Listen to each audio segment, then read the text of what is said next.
ચૌધરી સમાજના અને રબારી સમાજના આગેવાનોને મારા બે હાથ જોડીને વિનંતી છે કે મને મારા છોકરાથી દૂર કરવી નહીં અને એને મા વગર કે બાપ વગર કરશો નહીં. જે તે નિર્ણય લો એ અમારો માળો ના વિખાય એવો લેજો. વડીલોને મારી આટલી વિનંતી છે. મને મારા દીકરાથી દૂર ન કરશો. હું આ પરિવારની અંદર ખૂબ ખુશ છું.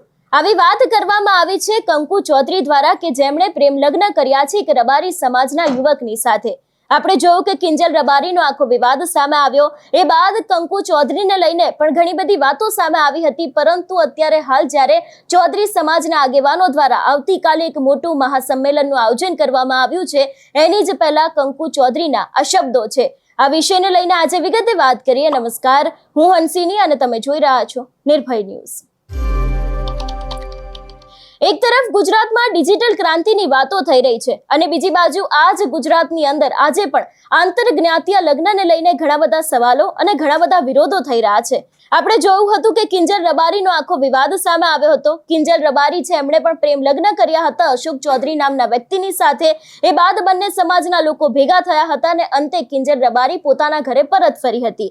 એ બાદ વધુ એક કિસ્સો સામે આવ્યો કે જેમાં આપણે જોયું હતું કે ભાભર તાલુકાના રૂણી ગામની જે કંકુ ચૌધરી છે એમના પણ પ્રેમ લગ્નનો આખો મામલો સામે આવ્યો. કંકુ ચૌધરીએ રબારી સમાજના એક વ્યક્તિ છે એની સાથે પ્રેમ લગ્ન કર્યા હતા. પરંતુ હવે આજે કંકુ ચૌધરી દ્વારા આ સમગ્ર મામલે એક વિડીયો બનાવવામાં આવ્યો છે જેમાં એવું કહેવામાં આવ્યું છે કે તેઓ 31 માર્ચ 2024 રોજ જ જે એક મહાદેવ રબારી છે એમની સાથે તેમને લગ્ન કર્યા હતા. એટલું જ નહીં, એવું પણ કહ્યું છે કે મારો 1 વર્ષનો દીકરો છે તેથી મારા લગ્ન જીવન માળો છે તે વિખેરાવશો નહીં એવી પણ તેમના દ્વારા વિનંતી કરવામાં આવી છે. હું મારા લગ્ન જીવનમાં ખૂબ જ ખુશ છું તેથી કોઈ પણ ખોટો નિર્ણય લેવા માંગતી નથી એવી વાત છે તે કંકુ ચૌધરી દ્વારા કરવામાં આવી છે. કારણ કે એક તરફ જ્યારે પરિવાર અને સમાજના આગેવાનો છે લોકો એવી માંગ કરી રહ્યા છે કે જો અમે લોકો તમારી દીકરી એટલે કે રબારી સમાજની દીકરીને પાછી આપીએ છીએ તો પછી અમને પણ અમારી દીકરી પાછી આપો. અને એના જ માટે થઈને એક આખું મહાસંમેલનનું આયોજન કરવામાં આવ્યું છે કે જેનો મુખ્ય ઉદ્દેશ એ જ છે કે સમાજની દીકરીના ન્યાય માટે ચૌધરી સમાજની દીકરીને પાછી લાવવી અને ભવિષ્યના મજબૂત પગલાં લેવા તે અંગે ચર્ચા કરવા માટે રૂની મુકામે જ એક અગત્યની મીટિંગનું આયોજન કરવામાં આવ્યું છે. જે મીટિંગ આવતીકાલે એટલે કે 18/3/2026 રોજ બુધવારે રાખવામાં આવી છે. અને એની જ પહેલા આજે કંકુ ચૌધરી નામની જે દીકરી છે એના દ્વારા આ સમગ્ર મામલે ખુલાસો કરવામાં આવ્યો છે અને કહેવામાં આવ્યું છે કે મારે એક નાનકડો દીકરો પણ છે. હું આ પ્રેમ લગ્ન કરીને ખૂબ જ ખુશ છું. જે પરિવારની અંદર રહી છું એ પરિવાર પણની સાથે પણ હું અત્યારે ખૂબ ખુશ છું એવી પણ વાત તેમના દ્વારા કરવામાં આવી છે.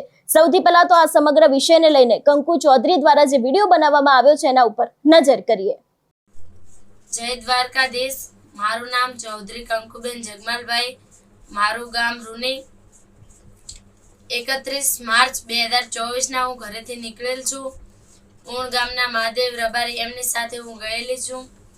હિન્દુ રીત રિવાજ મુજબ મેં લગ્ન પણ કરી લીધા છે અને મારે 1 વર્ષનો છોકરો પણ છે.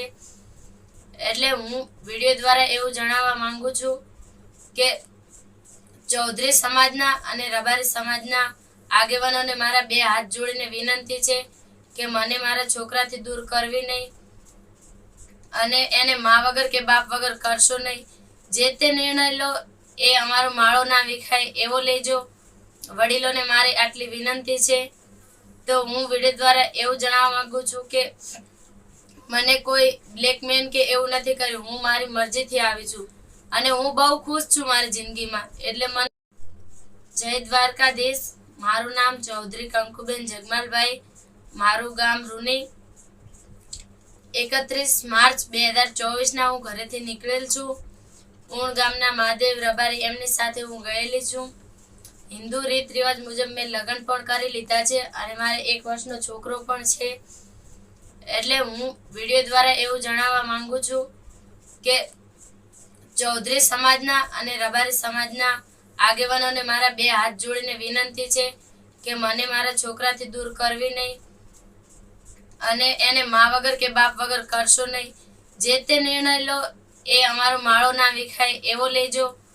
વડીલોને મારી આટલી વિનંતી છે. તો હું વિડીયો દ્વારા એવું જણાવવા માંગુ છું કે મને કોઈ બ્લેકમેન કે એવું નથી કર્યું. હું મારી મરજીથી આવી છું અને હું બહુ ખુશ છું મારી જિંદગીમાં. એટલે મને હવે જ્યારે અહીંયા કંકુ ચૌધરીનું નિવેદન તો સામે આવ્યું છે, બીજી તરફ ચૌધરી સમાજના યુવાનો છે એ લોકો આવતીકાલે કંકુ ચૌધરીના પિતાને ન્યાય આપવા માટે બોલાવી રહ્યા છે અને આખી જે સમાજની મહાપંચાયત છે એનું પણ આયોજન કરવામાં આવ્યું છે.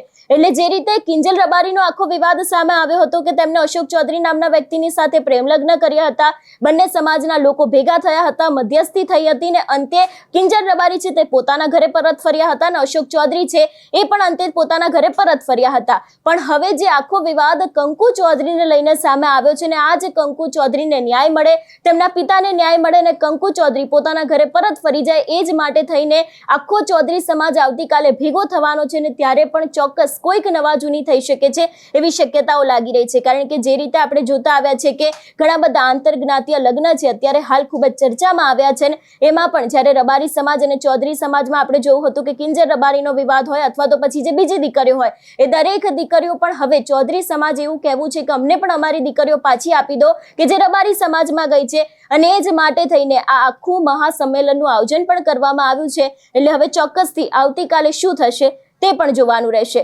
તમારું શું માનવું છે આ વિષયને લઈને અમને કમેન્ટ કરીને ચોક્કસ જણાવજો. તેની સાથે અમારી ચેનલ નિર્ભય ન્યૂઝને લાઇક, શેર અને સબસ્ક્રાઇબ કરવાનું ભૂલશો નહીં. નમસ્કાર.